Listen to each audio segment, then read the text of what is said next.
Alors, on va voilà une petite vidéo qui sera en 2 ou 3 parties pour vous aider à compléter la fin du chapitre 14. Alors, ce chapitre 14, je vous rappelle qu'il est en 2 parties. On avait fini la partie 1, description d'un système physico-chimique, et il nous restait à compléter la fin de la partie 2. Okay, je vous rappelle que vous pouvez retrouver ces 2 documents de cours à la séance de pronote du jeudi 19 décembre à la séance de cours. Ok, donc si j'ouvre ces documents, je les ai ici, et si on reprend le plan de ce chapitre 14 partie 2, on avait déjà traité le grand 1, on avait vu des rappels sur les réactions chimiques, les tableaux d'avancement, on avait traité le grand 2, on avait défini ce qu'était le quotient de réaction, il nous restait à traiter le grand 3. Okay. Alors, si je descends au grand 2, le quotient de réaction, je vous rappelle, c'est défini à partir des activités des espèces qu'il faut connaître, et le quotient de réaction était défini comme un rapport entre le produit des activités des espèces chimiques à la puissance leur quotient stoichiométrique. Okay, j'en profite d'ailleurs pour vous dire qu'il y a une petite erreur dans le poly de cours. Ici, je crois que c'est marqué Ag+, alors qu'en réalité, c'est Lyon Fe3+, pour ceux qui voudraient finir l'application numéro 2 qu'on n'avait pas terminée pour la question 3. Alors, venons-en à la partie que vous aurez à compléter, le grand 3.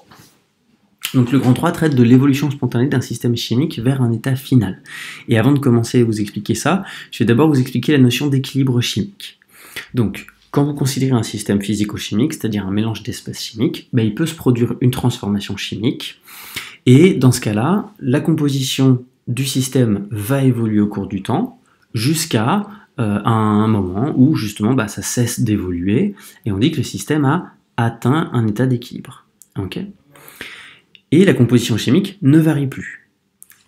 À partir de juste ce constat-là, en fait, on peut distinguer 2 situations envisageables que je vais vous présenter à travers des exemples. Okay, alors, le premier cas qu'on peut rencontrer, c'est le cas de la réaction totale.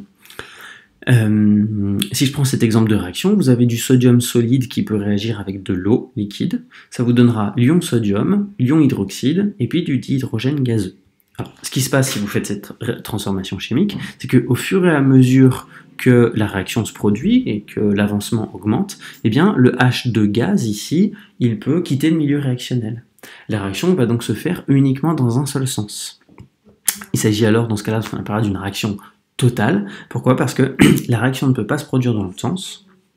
Et la réaction est totale, on dit totale parce qu'elle s'arrête quand un des 2 réactifs limitants vient à manquer. D'accord ? Il est totalement consommé. Ça, c'est ce que vous connaissiez déjà, et en fait, c'est les réactions qu'on vous a toujours présentées. Alors, ce qui peut se passer, c'est que la réaction, en fait, peut être renversable. D'ailleurs, la majorité des réactions, en fait, sont renversables. Qu'est-ce que ça veut dire ? Ça veut dire que si vous avez ces 2 espèces chimiques-là qui sont ensemble, elles peuvent réagir ensemble, former cette espèce chimique-là et cette espèce chimique-là, ok ? Mais ce qui se passe, eh bien, c'est que ces 2 espèces chimiques aussi peuvent réagir l'une avec l'autre pour reformer cette espèce-là et cette espèce-là. Okay. On a alors en fait 2 transformations simultanées qui peuvent se produire dans des sens opposés, et au bout d'un moment, le système atteint un état d'équilibre où toutes les espèces chimiques coexistent. Okay. Dans ce cas-là, eh bien, on dit qu'on a atteint l'équilibre chimique, et cette équation de réaction, cette équation bilan, on la représente avec une double flèche ou une égalité. Alors si on fait un petit bilan de ces 2 situations possibles, mais en fait ce qui se passe, c'est que si on est dans le cas d'une réaction qui peut être considérée comme totale, l'avancement final, xi(f), il sera égal à xi max, l'avancement maximal. Okay, et je vous rappelle qu'on détermine xi max grâce à la méthode des hypothèses, et on atteint xi max quand le premier réactif limitant est totalement consommé. Mais si on est dans le deuxième cas et qu'il y a un équilibre chimique, eh bien l'avancement final n'atteint jamais xi max. Xi(f) est toujours inférieur à xi max. Dans ce cas-là, xi(f) est noté égal à xi(ec), ça veut dire l'avancement à l'équilibre, et ce xi à l'équilibre, eh bien, il est inférieur à xi max. Okay, alors, maintenant, on va voir en fait comment on utilise le quotient de réaction dans le cas où on a affaire à un équilibre chimique. En fait, vous savez déjà traiter le cas d'une réaction totale, on l'a traité dans le grand 1, mais quand on a un équilibre chimique, qu'est-ce qu'on peut dire ? Alors, pour ça, eh bien, on va voir ce qu'on appelle la loi de Guilbert-Rivage. Donc reprenons un petit peu ce qu'on vient de dire. On vient d'expliquer que lors d'une transformation chimique, on peut avoir deux situations, ou bien une transformation qui est totale, qui conduit à la disparition complète d'un ou plusieurs réactifs, qu'on appelle les réactifs limitants, ou bien il peut se produire un équilibre chimique. Okay, alors ça permet de définir un peu plus rigoureusement ce que c'est qu'un équilibre, un système à l'équilibre chimique ou à l'équilibre thermodynamique. Un système fermé est à l'équilibre thermodynamique quand sa température, sa pression et sa composition chimique n'évoluent plus. Okay, c'est une définition assez logique.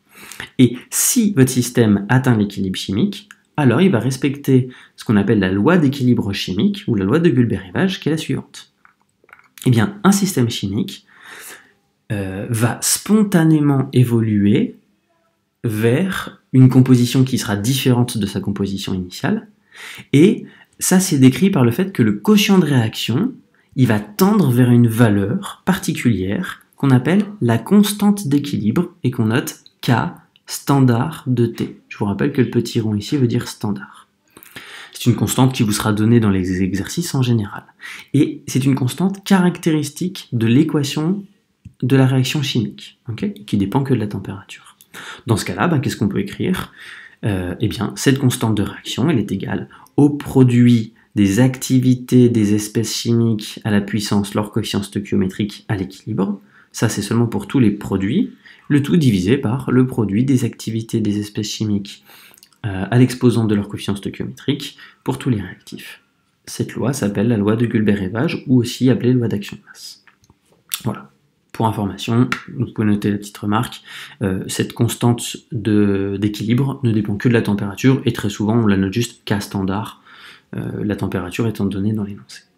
Voilà, je vais m'arrêter là pour cette première vidéo. Vous pouvez compléter toute cette partie-là, qui normalement est vide.